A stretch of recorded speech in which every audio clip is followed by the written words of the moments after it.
Alright, what's up mga kasakol? Malapit na tayo sa destination natin. Okay, meaning na ba?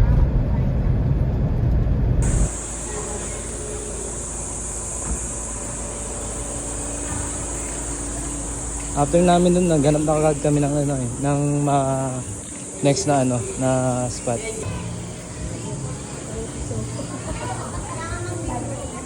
Reception nila. May painting. Ito kainan nila guys. Kulay blue. Ganda oh. Ay, kaway-kaway. Kaway-kaway.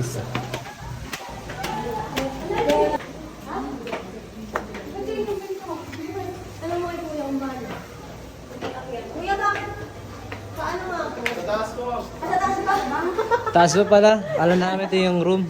Aray ko! Makikiroom pa sana. Alright, ito yung room.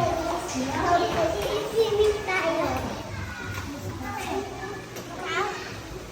Wow! Ah! Ito yung unang room. Unang room. So, hi guys, what's up? Second day. Second day here in Batangas. CR nila. Parang pa. Parang sa pasyente lang oh. Alright. Ito yung pangalawang room guys. Bali tatlo yung bed. Yan, tatlo yung bed oh. Kasi ito isa oh. Nakadalawang aircon, isang split type. Siyempre di mawala yung mga kape. Sa may mga magkape dyan, yung mga coffee lover. So, may extra bed sila pag marami kayo. CR? Tingnan niyo yung CR doon. Yung towel nila oh. Pwede mo iwi. At nakapili na nga ng kama. Ito yung kama namin. Kama namin. Dito kasama. Wala yung 1K no? Yan natin yung CR nila guys. Ito, CR. CR. Kasama si Sanderford A.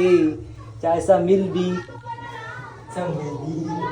Yung kortina nila, kala mo pang hospital eh oh. Yung pang clinic. Yan, sariling drawer sila guys. Pag gusto nyo magpatuyo ng buhok sa baba. Isasakay kami ng banana boat. Mga buong tropa. Solid ka! Buong tropa. Yan, mga buong tropa. Hindi naman natangga ilong mo dyan, ha? Ito na. Oo. Ako na lang bibigyan sa inyo. Diyan mo kami, para may silbi ka.